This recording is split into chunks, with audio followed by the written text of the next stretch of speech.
Hello and welcome to our peaceful corner of history and nature.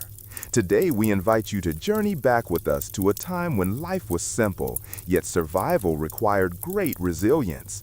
The medieval countryside, where humble gardens held secrets of endurance and hope.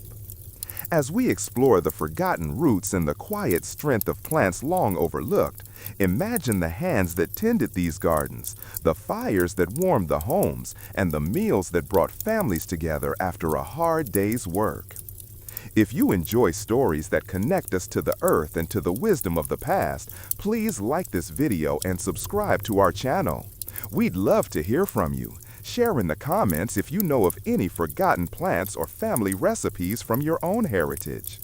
Now, let's step gently into the Garden of Time and discover the treasures it holds. The Garden Gate. It began with a gate. Not a grand one, not iron-wrought or gilded.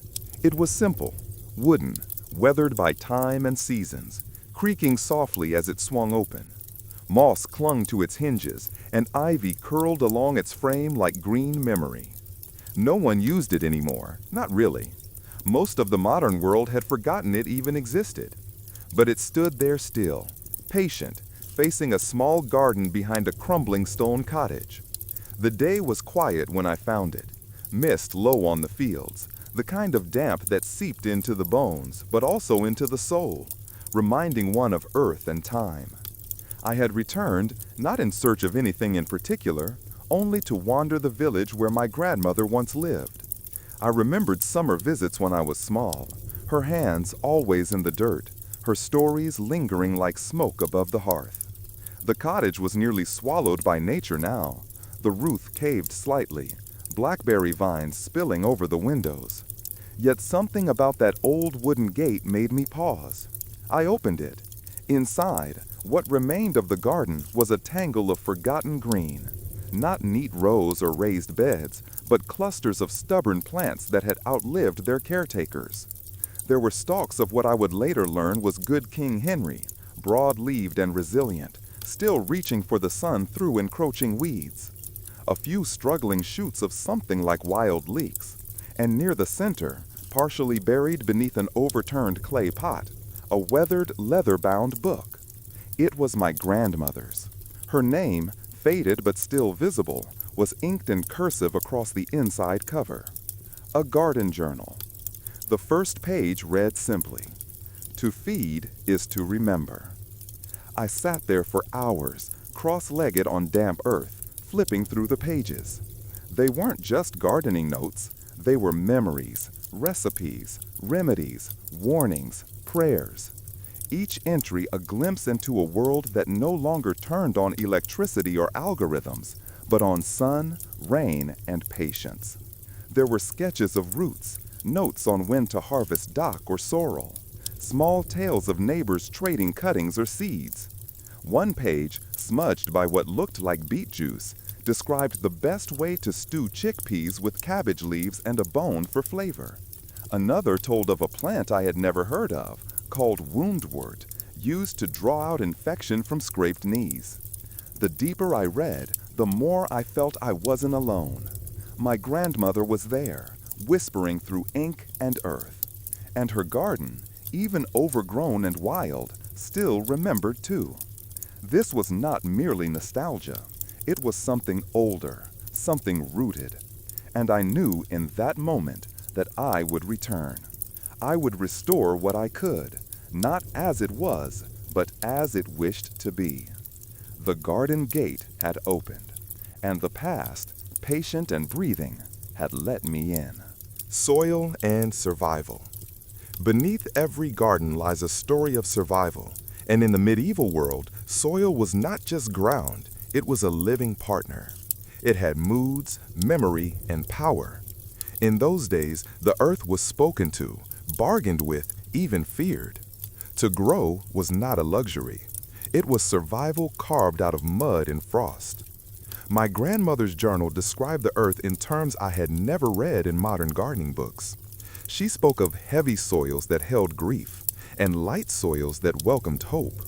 Of how the first rains of spring were not just water, but a kind of awakening song for seeds buried deep beneath. In the Middle Ages, peasants didn't have access to synthetic fertilizers or lab-bred hybrids. What they had was dung, manure from animals, compost from kitchen scraps, and ashes from the hearth. These were worked into the soil with hand tools passed down through generations. Spades weren't smooth, hoes patched with iron, fingers calloused from the ache of coaxing life from clay. There were rituals too. A small handful of soil was often kept in a pouch near the hearth, blessed during the first planting moon, used in ceremonies to protect the home. Children were taught to feel the soil with bare feet, to know its temperature, its dampness, its mood. I found one entry about planting during the waning moon, when roots were believed to grow deeper and stronger. Another noted that planting beans too early would confuse them, causing them to grow leaf but not pod. These weren't superstitions, they were observations, passed through countless hands and seasons. There were dangers too. Exhausted soil led to thin crops. Overplanting in one plot led to blight. But peasants adapted. They used crop rotation long before it had a name. Fields were left fallow every few years, allowed to rest, just as bodies and souls needed rest. And when the harvest was poor, as it often was, it wasn't just hunger that followed. It was fear. Fear that winter would be longer, that children would sicken, that debts could not be paid. In these times, the garden became a shrine of prayer. Herbs were planted near doorways to protect against evil, garlic to ward off sickness, nettles to chase away bad spirits. But more than anything, the soil gave. If you knew how to listen. My grandmother had written, "Turn the soil slowly. Speak to it. It will remember you."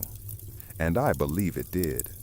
Even after all these years, the patch behind her cottage still held traces of her love.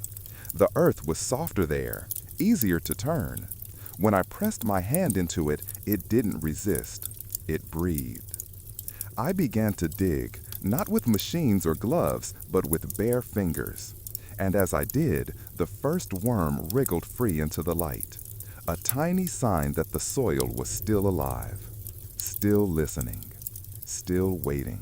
The humble harvest. The garden, though tangled and quiet, was full of secrets waiting to be remembered. As the days passed, I returned often to my grandmother's forgotten plot, her journal always in hand. The sun rose higher with each morning, warming the damp soil, and with that warmth came sprouts, subtle and persistent. My fingers brushed aside weeds to reveal them, plants I had never seen in grocery aisles or farmers markets. These were the survivors, the humble vegetables that once filled the bowls of peasants and kings alike. Among the first to be identified was the chickpea, or as my grandmother had written it, Caesar arietinum. Not the smooth, pale legumes of modern tins, but their wild ancestors, smaller, speckled, with a nutty scent when rubbed between the palms. In the Middle Ages, chickpeas were more than a crop. They were sustenance wrapped in resilience. Easy to dry and store, they filled out thick stews that bubbled over hearth fires. They were simmered with bones and wild greens, sometimes seasoned only with salt if one was lucky. My grandmother's recipe was simple. A handful of chickpeas, a pinch of thyme, one marrow bone, and leaves of winter cabbage. Let it cook slow until the house smells like memory. Then came the wild cabbage, Brassica oleracea, untamed and wrinkled. Its leaves curled like green lace, tough from wind and frost, but loyal to the cold. Unlike its modern cousin, this cabbage wasn't bred for beauty. It was a worker. It stayed in the ground long after frost had killed off softer plants, offering its bitter, iron-rich leaves to anyone willing to chew and be warmed from the inside out. I cooked it one evening as she described, steamed over a fire with a pinch of ash salt and a handful of barley. The flavor was sharp but satisfying, not delicate, not sweet, but strong, a taste of endurance. Her journal listed other names too. Good King Henry, a perennial green once called poor man's asparagus. used in broths and as poultice for burns. Alexander's, a plant with a celery-like tang, grown before the dominance of carrots and parsnips. And scarlet, sweet, thin roots like white slivers of sugar, long forgotten but once prized by cooks in manor and village alike. These were not exotic plants, they were not rare, but they were sacred in their way, woven into a diet shaped not by choice, but by necessity. There were no imports, no ships of citrus or tropical fruit. What the land gave, the people took, and what they learned, they remembered. One passage in the journal caught my breath. In the hungry months, we boil the roots with stones, not to eat the stones, but to imagine the soup is more than it is. When hunger sits beside you, imagination is a powerful spice. I could see them, my ancestors, huddled around low fires in cottages of smoke-darkened beams, sipping from earthen bowls. Children picking at bitter greens, elders chewing dried legumes softened in water. There was no waste. Even onion skins were simmered. Bones were boiled twice, and every scrap returned to the soil. This harvest was not measured in bushels or profit, but in survival. Each root pulled from the earth was a small victory. Each sprig of herb a quiet blessing. I found myself sketching the leaves as she had done, making notes, gathering seeds. The garden was becoming a book once more, its pages made of beds and borders, its ink the green of life. And I began to see the beauty in the humble, the twisted root, the thorny stem, the wrinkled leaf. These were the foods that fed generations that asked for nothing but water and patience. The world had moved on, but here, within this fenced square of earth and memory, the harvest had returned. Humble and whole. Beneath the soil, beneath the story. The wind shifted in the late afternoon, rustling the tall grass at the edge of the garden and carrying with it the scent of moist earth. I had come to recognize that smell, the scent of stories buried beneath the soil, waiting to be uncovered. I spent that week digging deeper, not just into the beds, but into the pages of the journal. My grandmother had written with a steady hand and a keen eye, but between the lines, I sensed more than recipes. I sensed longing, pride, even grief. These were not just notes on plants, they were echoes of a way of life she had once cherished. I uncovered parsnips, not the large, perfectly tapered ones found in today's markets, but knobby, twisted roots that needed scrubbing and patience.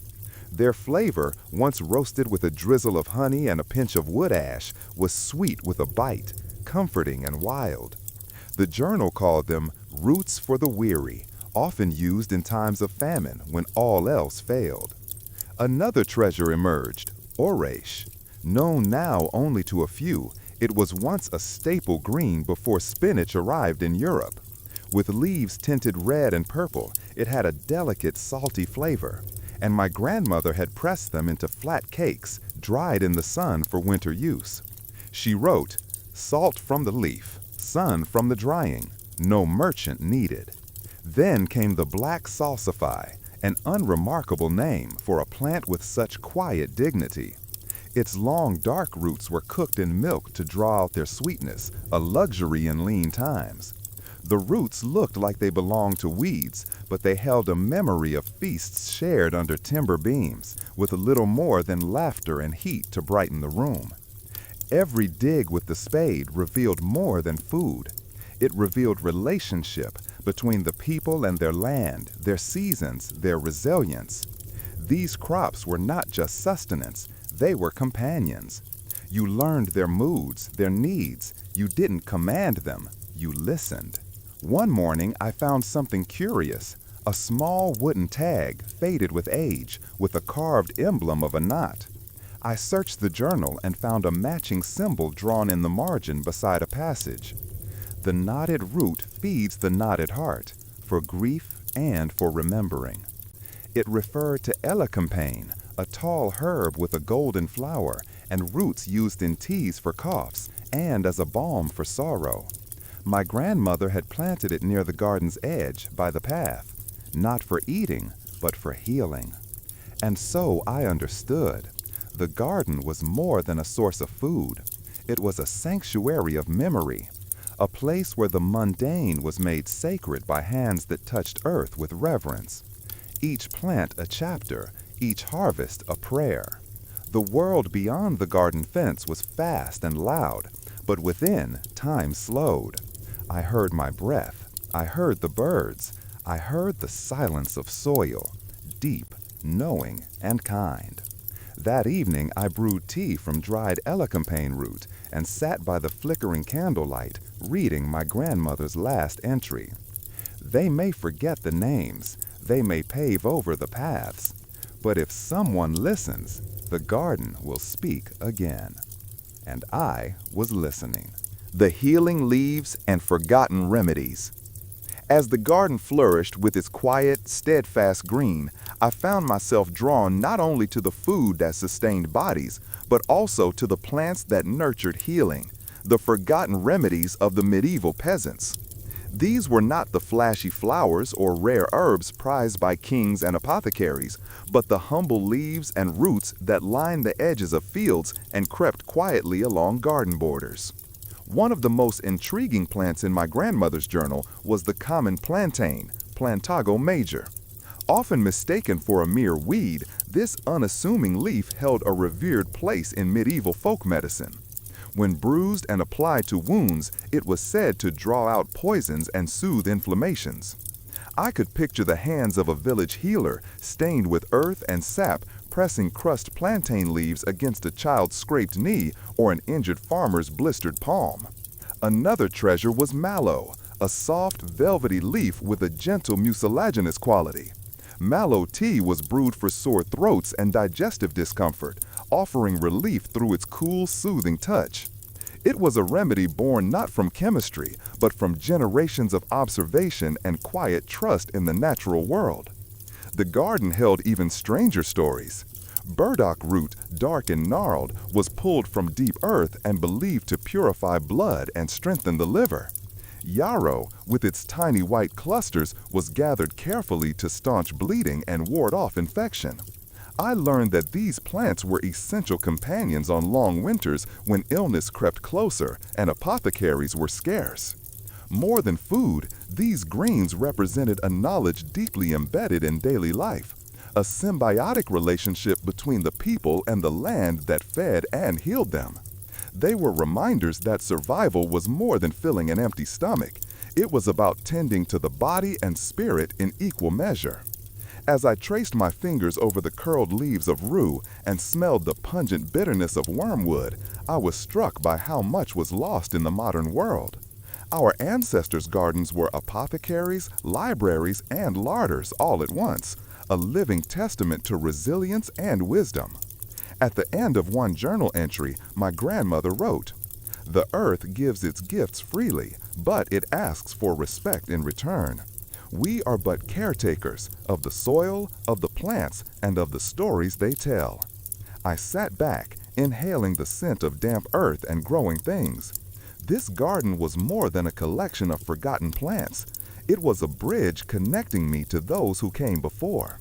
The healing leaves, once cherished, could now whisper their secrets again if only we paused long enough to listen. Seeds of tradition.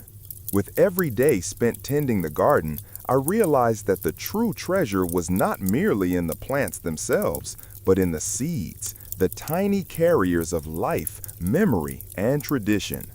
My grandmother's journal often spoke of saving seeds with great care, selecting the best pods, the healthiest fruits, and the strongest stems to harvest seeds for the next season. In the medieval countryside, this act of seed saving was an unspoken ritual, one that connected families to the rhythms of the earth and to each other. Each seed was a promise, a pact between past and future, a whisper of continuity amid uncertainty. Chickpeas, for example, were harvested not just for their nourishing kernels, but for their resilient seeds that could weather harsh winters and poor soils. These hardy legumes were passed down from generation to generation, planted with hope and gratitude. Farmers knew that a seed was more than just a beginning. It was a story waiting to unfold. The wild cabbage seeds were scattered carefully too, often sown near the edges of gardens or fields where they might take root despite neglect. Unlike the carefully bred cabbages of today, these wild varieties needed no fertilizer or pampering. They thrived in rough conditions, standing tall against cold winds and sparse rains. My grandmother's notes also spoke of the rituals around seed planting at moon phases, using water blessed with herbs, and offering small thanks to the soil and sky. Such practices, while simple, held a sacred rhythm, a way to honor the life emerging from the earth. These seeds carried more than plants. They carried identity. In a time before mass agriculture and global trade, seeds were precious currency. Sharing seeds was a way of sharing hope, friendship, and survival. The village baker might receive herbs from the gardener. The blacksmith might exchange barley seeds for root vegetables. It was a web of trust spun from the soil itself. As I held a handful of chickpea seeds, small and round like ancient coins, I felt a profound connection to those who had lived before me. The seeds in my palm were echoes of long-ago hands, planting, tending, and trusting in a future they might never see. The garden, once forgotten, was becoming a living archive, not just of plants, but of human resilience, wisdom, and the quiet power of tradition.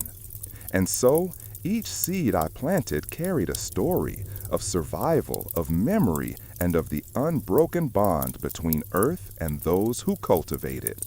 The resilient harvest. In the quiet corners of the medieval garden, away from the bustling fields of grain and orchards of fruit trees, grew a secret strength, the resilient crops that carried communities through hardship and scarcity. These humble plants were neither glamorous nor easy to grow, but their survival was a testament to endurance and adaptability, qualities as vital then as they are today.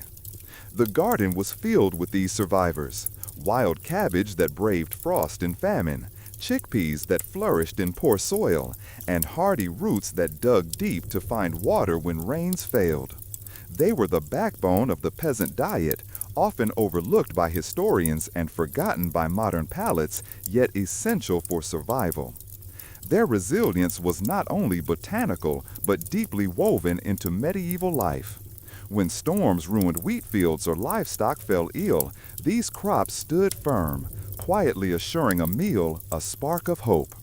They were planted not for wealth or luxury, but for life itself. My grandmother's journal told stories of hard winters when only the bitter leaves of wild greens remained. Yet families would gather around fires to make broth flavored with these steadfast vegetables. No one wasted a scrap. Every root was pulled, every leaf treasured. What struck me most was how these plants shaped not only diet, but culture. Their bitterness and earthiness taught patience and humility, reminding people that life was a blend of sweetness and hardship. The way these crops grew, slowly, persistently, mirrored the rhythms in medieval life, shaped by nature's cycles and human care. One passage stood out. To eat the resilient harvest is to taste endurance. It is to understand that life is not always lush and easy, but it is sustained by quiet strength. This resilience extended beyond the plants to the people themselves. The farmers who grew them knew hardship intimately. Their lives were laborious, their fortunes uncertain. Yet through their knowledge of the land and these enduring crops, they cultivated not just food, but hope. In a world without refrigerators or global trade, where famine was a constant threat, these plants were guardians against despair.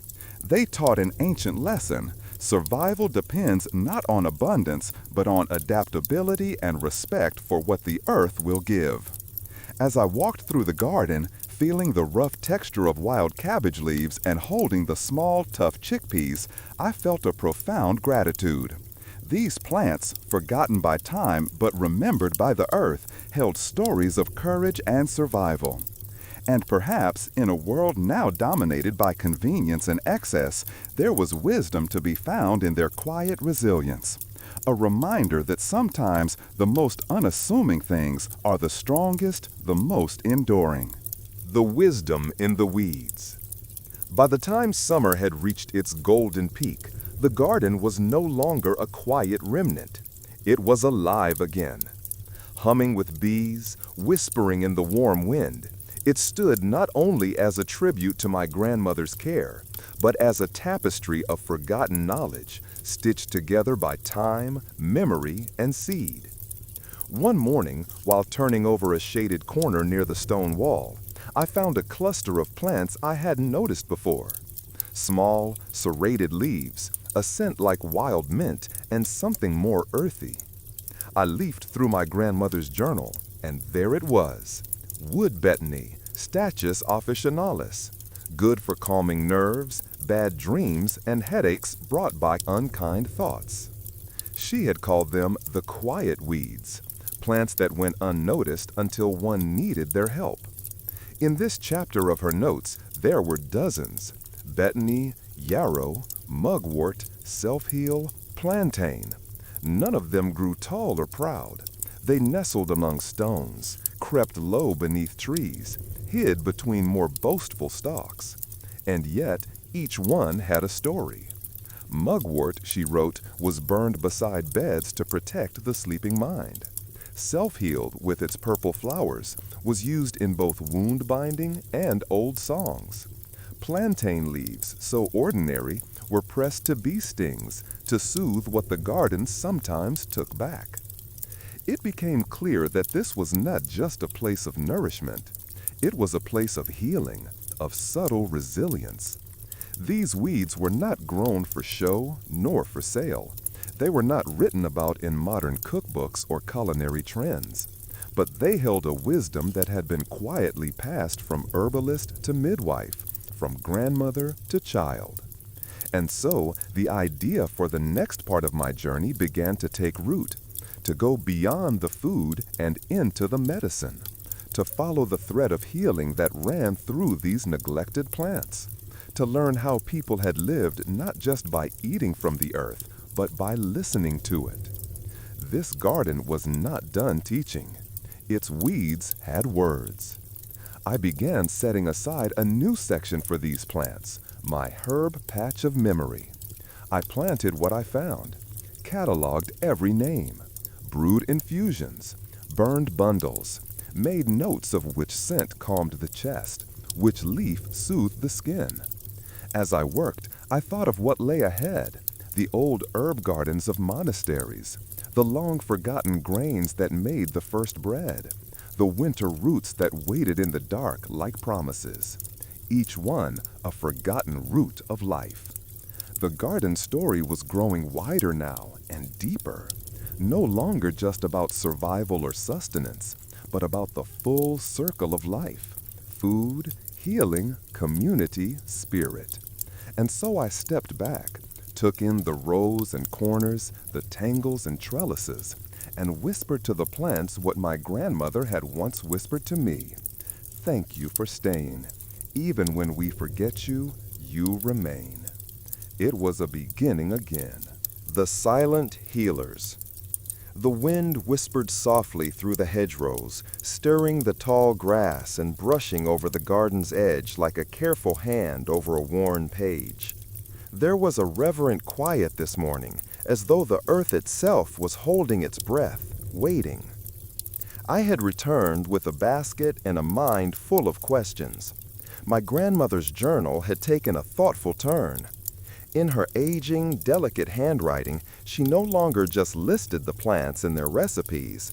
She began to write about feeling, how the garden made her feel, how it spoke without words, and how the plants, silent as they were, had voices of their own if one only knew how to listen. "Some plants do not feed the stomach, but feed the soul," she wrote. "And others, quietly, without glory, keep our bodies from falling apart." This chapter in her journal bore the title, The Silent Healers. I began my search not for the grand or leafy, but for the small, the tucked away, the overlooked. That is how I found betony, a herb once praised by medieval monks and healers. Stachys officinalis, they called it. Not flashy, not fragrant, but powerful. My grandmother had written that betony was once believed to cure over 40 ailments, from anxiety to digestive troubles, even evil dreams. In abbeys and peasant gardens alike, it was brewed in tea, pressed in poultices, hung above beds to ward off illness. I ran my fingers gently through its serrated leaves. It smelled faintly of mint and iron, strange, familiar. The kind of smell that clings to monastery walls and woolen cloaks. Nearby, growing in the cool shadow of the fence, was horehound, a tough little plant with woolly leaves.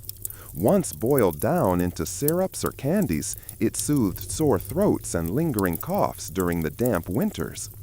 No one buys horehound drops anymore, but once they were a small miracle on cold nights beside the hearth. I knelt to examine another quiet gem, valerian. Her roots, earthy and sweet-smelling, had long been used as a sedative. In times of war, plague, and famine, sleep was precious. Valerian helped it come easier. It was a comfort herb, a balm for the restless. In a garden corner where shade lingered, I saw lungwort, its speckled leaves like the pattern of diseased lungs, as if nature had marked it herself for purpose. And so medieval herbalists believed. They used it to treat coughs, chest illnesses, and wounds. Not always effectively by today's standards, but always with hope. That hope alone had power. It's not only what a plant does, my grandmother wrote, but what it gives us space to believe. Faith is part of healing, too. I stood among these plants humbled. They were not showy or fragrant, they didn't bear fruit, but they endured. In times when medicine was prayer and care was community, these herbs were what people had, and sometimes they were enough. Later that evening, I brewed a simple infusion with valerian root and dried betony leaves, following one of her final recipes. The scent rose into the cottage like a hymn. I sat by the window, sipping slowly, feeling the heat fill my chest and hands. Outside, dusk fell like a woolen blanket. The garden faded into shadow, but I knew it was there, watching, waiting, growing. The silent healers did not need to be seen to do their work. And in that moment, I understood why my grandmother had spent her final years writing about plants most had forgotten. Because they never truly left us. They're still here, waiting to be seen again, waiting to heal in quiet ways. Seasons of spirit and soil. The turning of the seasons was more than the passage of time in the medieval countryside. It was a rhythm that shaped life, work, and belief, a sacred dance between people and the land they tended. In every leaf unfurling and every root dug from the earth, there was a story, a prayer, and a promise. My grandmother's journal led me to understand how deeply the harvest and planting cycles were woven into the community's rituals. These were not just agricultural acts. They were ceremonies that united families, neighbors, and the unseen world of spirits and ancestors. At the first thaw of spring, villagers gathered to sow the seeds of fennel and chervil, herbs whose fragrance was thought to protect the young plants from evil spirits. The act of planting was accompanied by songs and blessings handed down through generations, whispered beneath breathy clouds and the shop scent of damp soil.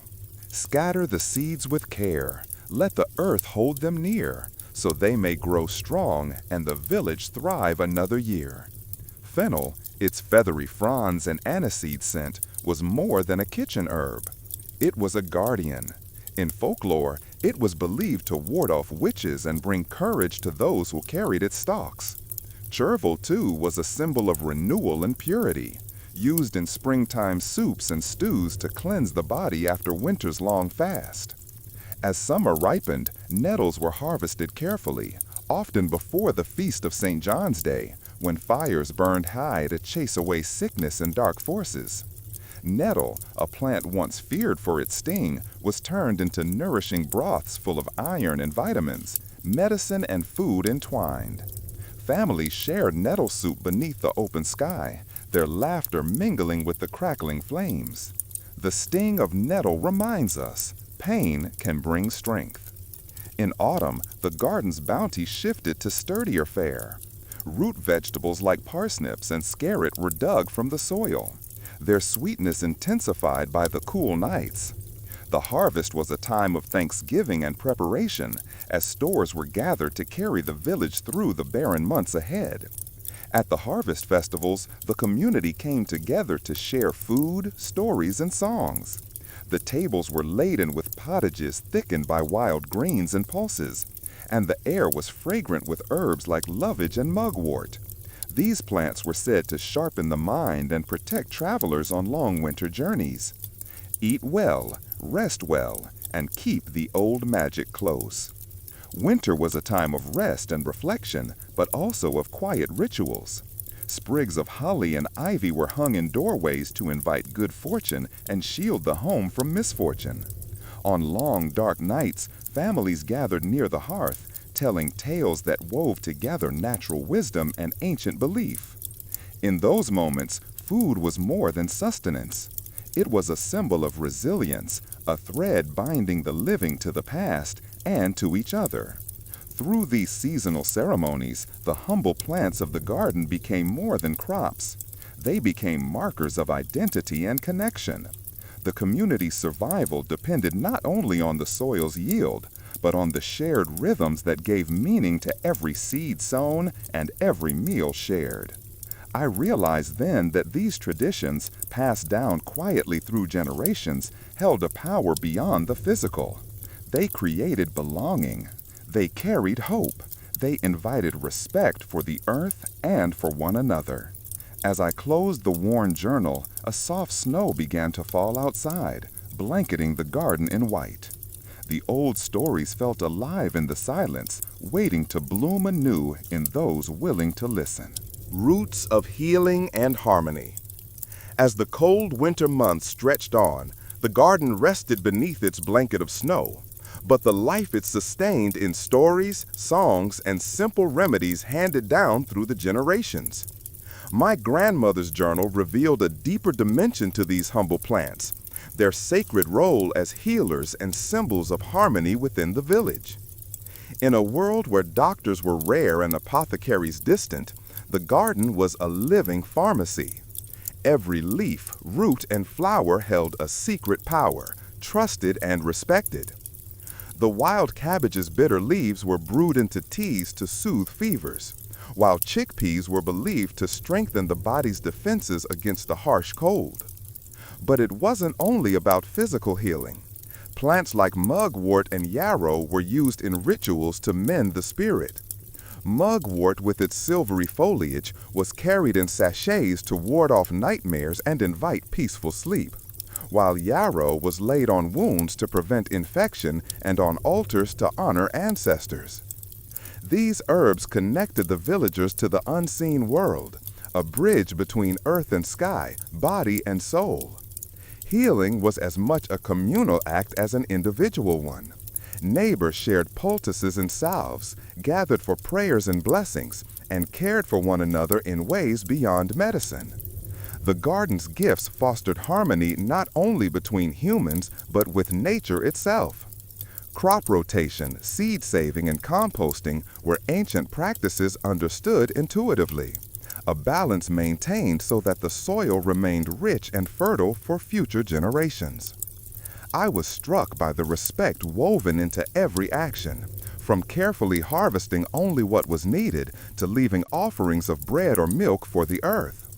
These were not superstitions, but profound lessons in sustainability, in giving as much as receiving. In one entry, my grandmother described a midwinter gathering where villagers brought bundles of herbs to the hearth. The air was thick with fragrant smoke, prayers whispered, and songs sung to keep the light alive through the darkest days. From root to leaf, from seed to soul, we are bound by the earth's gentle grace. I imagined the flickering firelight illuminating faces lined with years of toil and love. In those moments, the garden was more than a place. It was a sanctuary, a source of strength that nurtured body and spirit alike. This chapter of the garden story was a reminder that the forgotten roots beneath our feet hold wisdom still vital today. In a world often rushed and disconnected, these simple plants teach patience, care, and connection. And as I closed the journal once more, I felt a quiet hope that through remembering we might begin to heal not only ourselves, but the fragile bond between humanity and the natural world. The living memory of soil. The frost had begun to soften, and the first hints of spring trembled in the wind. Beneath the thawing earth, the garden stirred. Buds peeked shyly through the dark soil, not with spectacle, but with quiet insistence, life returning as it always did. It had been almost a year since I first opened my grandmother's journal and walked into the tangled ruins of her garden. What had begun as curiosity had become devotion. And now, with hands weathered by digging and a heart softened by wonder, I stood at the edge of that same patch of earth, no longer forgotten. The garden was no longer merely a collection of plants. It was a living memory, a vessel of stories too long buried. The more I tended to it, the more it spoke, not in words, but in scent, shape, rhythm. Each plant had become a chapter, each seed a whisper of those who had lived, loved, and endured before me. The scarlet, with its slender, sugary roots, now grew in neat rows. The good King Henry, once dismissed as a weed, thrived beneath the wooden fence, its leaves soft and plump. Even the Alexanders had returned, their green gold stalks reaching for the sun like pilgrims. And more than that, the garden had begun to draw others. It started with a neighbor, then a group of school children, then an herbalist who came bearing old books bound in leather. People arrived not just to look, but to remember, to share their grandmother's soup recipes, their grandfather's tales of wartime gardens and hunger years. Together, we replanted memory. I taught what I had learned from my grandmother's pages, and others brought new knowledge, forgotten names, dialect words for herbs lost in the folds of time. One child asked me why the garden didn't look perfect, why the leaves were misshapen, the rows uneven. I smiled and said, because nothing truly alive is perfect. We cooked together. We harvested chickpeas, mashed scarlet into a sweet mash, and steeped mugwort tea by the fire. We wove wreaths of yarrow and hung them on doors, not for decoration, but for tradition. And when the sun dipped low, we sang. The songs were not ancient, but the spirit was. The soil held more than roots now. It held footprints, laughter, whispers of things once thought lost. The forgotten plants had become bridges between generations, between neighbors, between ourselves and the quiet rhythms of the world. My grandmother's handwriting had faded in places, but the essence of her words lived on in every green shoot. What she had once called a garden for the hard times had become a sanctuary for gentler days. One passage in her journal stood out as I reread it beside the growing cabbage beds. If you care for the land, it will care for you. And in the space between seed and harvest, you will remember who you are. And perhaps that is what the forgotten roots truly offered. Not just food, not just medicine, but identity. A reminder that we are part of something older and wiser than we often dare to believe. As the evening sun painted the sky in streaks of amber, I knelt once more beside the rows of growing things. The wind carried the scent of damp earth, And somewhere in that silence, I heard her voice. Not a ghost, but a memory, alive and rooted. The garden was never truly forgotten. It had only been waiting. The circle of the hearth. By the time the last frost had truly gone, the garden had become a hearth, one without firewood or smoke, yet warmer than any chimneyed room. Each day someone would arrive, an elder with seeds wrapped in muslin, a baker bearing rye loaves infused with fennel and wild garlic, a quiet couple who had long forgotten how to speak with neighbors until the marigolds pulled them back. And at the heart of it all was the fireless hearth, the great round stone I had uncovered under the blackberry thickets, likely once used as a base for boiling pots in seasons long gone. We sat around it each evening, just as people once had centuries ago. No one told us to do this. It simply happened. Around that stone, we didn't just exchange recipes and harvests. We shared stories. Some were personal. Childhood spent digging potatoes with a grandmother. Memories of dried herbs hanging from kitchen beams like upside-down forests. Others were echoes of the land itself, tales of ghostly herbalists who wandered hedgerows, or of full moon gatherings where cider and songs kept winter at bay. And as we told these stories, something profound began to unfold. The plants in the garden were no longer just botanical curiosities. They became characters in our shared mythology. The valerian, once used to soothe battle-worn minds, was called the dream root by a child with vivid imagination. Horseradish, once scraped into winter broths, became the dragon's tongue, fiery and bold. Chickweed, unassuming and often overlooked, was affectionately nicknamed the healer's whisper. Through this web of tales, the forgotten vegetables had become sacred again, not because they were worshipped, but because they were remembered. Each one of them had held a purpose beyond sustenance. They were medicines, protectors, offerings, and omens. In a time when calendars were measured by moonlight and rituals marked the planting and harvest, these plants had anchored belief itself. That connection, once severed, was now mending. During the spring equinox, we held our first Feast of the Forgotten, not as a performance or reenactment, but as a living rite. Everyone brought something. Stews made from old peas, flatbreads flecked with savory leaves, pots of ash-salted broth, and sweet puddings made with turnips and honey. We didn't decorate the table. The food did that for us. Misshapen carrots, curled cabbage leaves, bowls of vibrant herbs, each dish told a story that stretched beyond its taste. And after we ate, we sat together under the stars. Someone strummed a lute. A girl recited a poem about onions. A man wept quietly and thanked the parsley that reminded him of his mother. It was not a celebration of the past.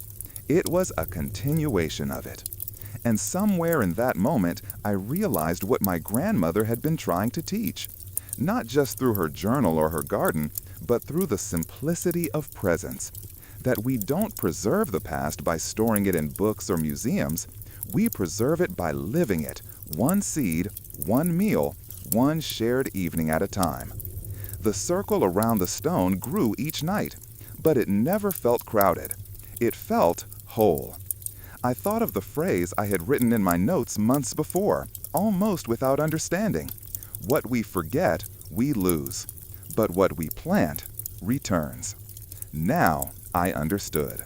Seeds in small hands. The children came first out of curiosity. They wandered in from narrow village lanes or clutched their parents' fingers, peeking shyly through garden gates overgrown with clematis and ivy. At first, they ran through the beds chasing butterflies or skipping across the stone paths. But gradually, the soil called to them, quietly, without fanfare. One girl asked if she could name a plant. She chose starwort and gave it the name Nana's Crown because, she said, it looks like something grandmothers wear in dreams. A boy with freckles began showing up each Tuesday with a wooden spoon from home, digging shallow holes beside the cabbage rows and whispering to the worms. We gave them little baskets made from twisted willow, told them which leaves were not to touch, and watched with wonder as they not only listened but asked questions the adults had forgotten to ask. Why does this root grow sideways? Who first found out that this plant could stop a fever? Do plants remember when people are kind to them? I didn't always have the answers. No one did. But the garden did not demand answers. It thrived on curiosity. We created a new corner near the southern wall. A children's bed, the sign read, hand-painted in crooked letters. They chose what to plant: ground ivy, borage, nasturtium, and scarlet. They brought colorful stones to mark borders. They sang songs to the shoots. Some planted the same seed again and again, just to see if love could make it grow faster. The old journal was now joined by dozens of pages: drawings, stories, poems. One small entry from a child read, "Today I planted a question.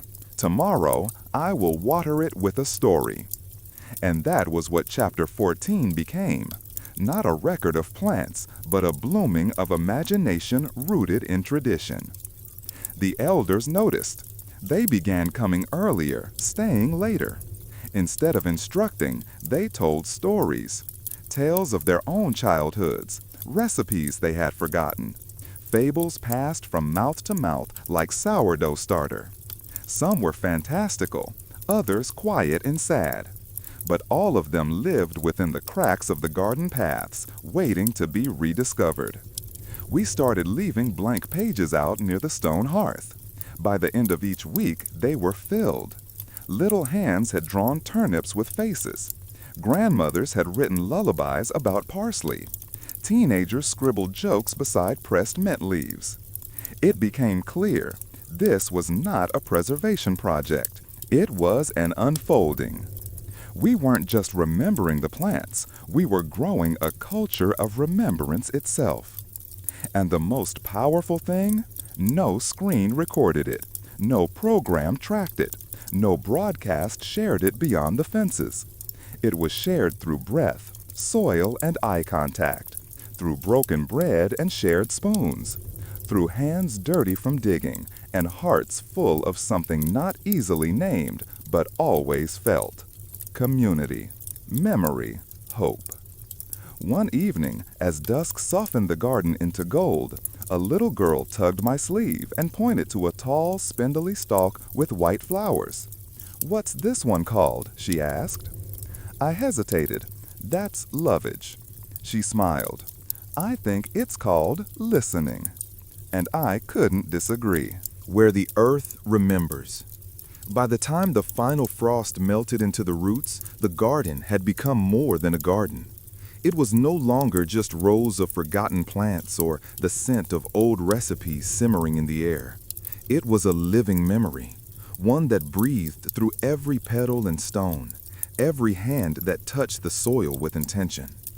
The fence remained, covered now in a tapestry of climbing beans and blooming chamomile, but its role had changed. It did not guard a hidden secret anymore. It welcomed stories in and out. Children still ducked under its crooked gate. Elders leaned against its worn posts. Travelers left little notes pinned to the wood. Pressed violets, dried lavender, or folded papers scribbled with thanks. People began to say that time felt different here. Slower, but not stagnant. Fuller somehow. In the garden, the hours didn't tick forward. They circled back. A leaf curled just as one had a century ago. A stew brewed from roots once boiled for survival now brought joy to neighbors gathered under lantern light. Seeds saved by a grandmother's hand now bloomed beside drawings by children not yet born when she passed. Here, memory wasn't a thing you carried alone. It was scattered like mulch across every bed, feeding the roots of a future that did not forget. The community shifted too, not dramatically, but gently, like moss growing over stone. Neighbors shared seeds with strangers. People began asking each other about stories, not headlines. Families who once knew only the supermarket aisle now met by the herb patch, trading jars of pickled rampion or skirret syrup. And through it all, the garden never asked to be more than what it was, a piece of earth, dug and tended. But in being so, it became everything we needed. It taught us that life does not need to be loud to be lasting, that some of the strongest legacies grow quietly, in furrows and folds, watered by memory and warmed by hands that care. It showed us that food is not just nutrition, but narrative, that roots are not only beneath our feet, but within us, and that forgotten things are never truly lost, not if we choose to remember. On the last day of the season, a small gathering formed at dusk. No ceremony had been planned. People simply arrived as if drawn by some unspoken rhythm. They brought dishes made with heritage greens and rare roots. They lit candles shaped like carrots and fennel. They sang lullabies no one had practiced, yet everyone seemed to know. A boy stood holding a pot of good King Henry. "It's not the prettiest," he said, "but it stays green even when it's cold, like people." An old man whispered, "I think the garden hears us, even when we don't say anything." And I, holding my grandmother's journal, now soft with use, knew this would not end with me, nor with them. The garden would go on, not because we preserved it, but because we allowed it to change us. And in that gentle exchange, something rare bloomed. A new way of seeing time, not as a line, but as a circle. A new way of holding memory, not as weight, but as nourishment. A new way of belonging, not to a place, but with it. As the stars bloomed above the garden that night, soft and quiet as elderflowers, someone placed a wooden sign at the entrance. It read, "This is where the earth remembers, and we too learn to remember with it."